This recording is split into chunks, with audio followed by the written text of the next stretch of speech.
a chaotic, fucked up individual. Can we go to your childhood real quick? A brief stroll. So your mom and dad split up when you were 5.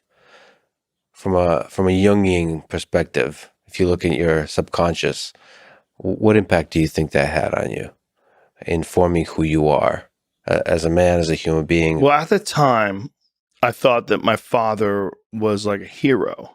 You know, he was my dad. I think every kid thinks like that about his dad. His dad is like, your dad's your protector. Your dad is like the coolest guy in the world. So That's what you like. him. Yeah. Everybody wants to be like their dad, especially if your dad is like an imposing figure.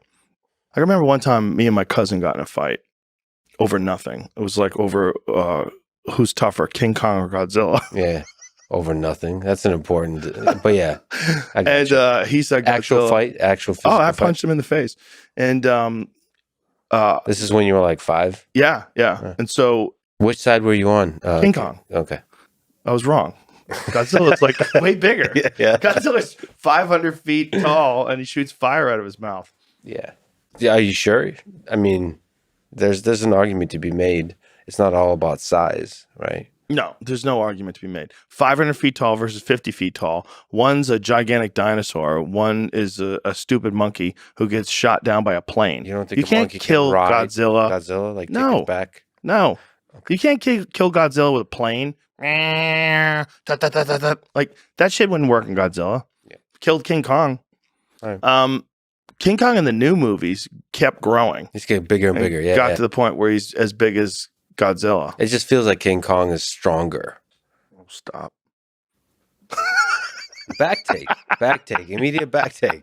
You don't think there's a back take? There's a difference. If he's the same size, human weapons and 2 animals going at it of a different size. You don't think there's in the jungle a smaller animal could take on a bigger animal, like a monkey versus a lion, monkey versus a bear. What? Who wins? A monkey versus not a monkey. bear? Not a monkey. What's the strongest ape? Gorilla. No, but gorilla. Gorilla can't do back takes. I'm thinking of like a smaller. You know what I'm saying? Because in jiu-jitsu, you see this all the time. Do you remember that scene in Talladega Nights? Do you know Talladega Nights? Yeah. Where the little boy's talking to his grandpa? I'll be all over you like a spider monkey. Exactly, spider monkey. I was thinking. All right. There's some animals. Like here's a better example: a wolverine.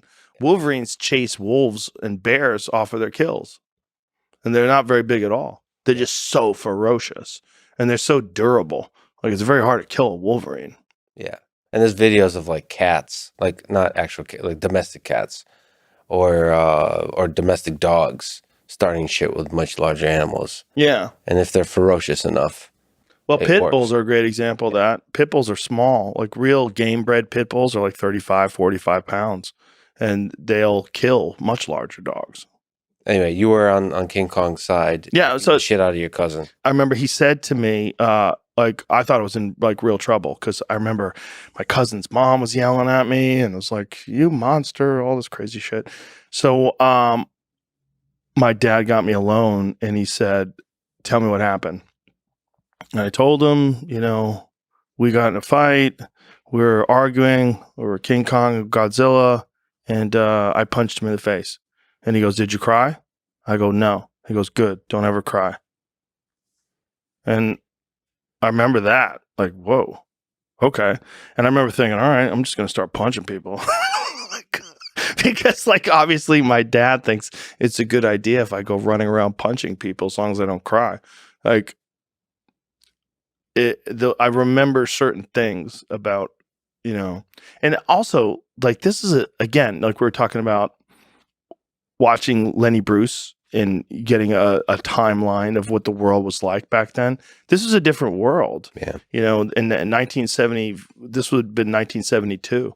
It's a different world back then, man. Like a really different world. Is some of that, so Carl Jung talked about the shadow, it's the unconscious, where you have dark stuff and oftentimes you use it to project. There's stuff that you're very self-critical about yourself, but because it's in your unconscious, you use it to project onto others. You see it as flaws in others.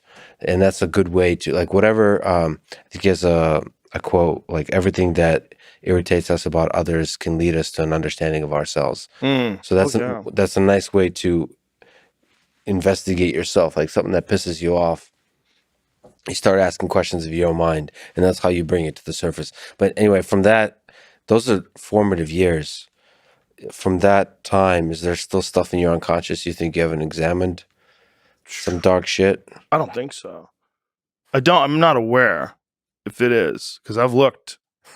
You know, like if someone someone says, I left something over your house. Like, where'd you leave it? I don't know. Like, all right, I'll go look. Yeah. I'll get a real thorough look. But I'm pretty sure it's not there. Yeah. Yeah. I don't know. I think I've looked. I mean, it certainly had an effect. I think the positive effect also was compounded by the fact that when my mother married my stepdad, who's a great guy, who was a hippie, very different, we moved around a lot. And so the bad thing about that was I didn't really develop long-term friends.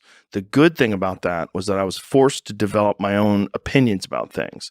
Instead of adopting an opinion of the neighborhood and the group about anything, I was forced to form my own thoughts and opinions about almost everything. And so it made me much more of an independent thinker. So that, on top of the fact that, losing, my quote unquote hero very early on, and then having to form my own opinions about things, it left me with a very independent streak, in terms of, and if I hadn't done the things that I got interested in, martial arts and then comedy, if I hadn't gotten interested in those things, I would have been fucked, because I was just too independent for normal jobs. I was too independent for school. I just didn't want to listen to people. I was too feral. I just didn't want to sit still. If I was with the wrong parents, especially today, I most certainly would have been medicated. Yeah, there's so many possible trajectories you can imagine where you would have not been the person you are today. Oh, yeah. This is probably one of the best possible trajectories. You're living this this particular storyline you're living through was one of the better ones. This timeline is as good as it gets for someone like me.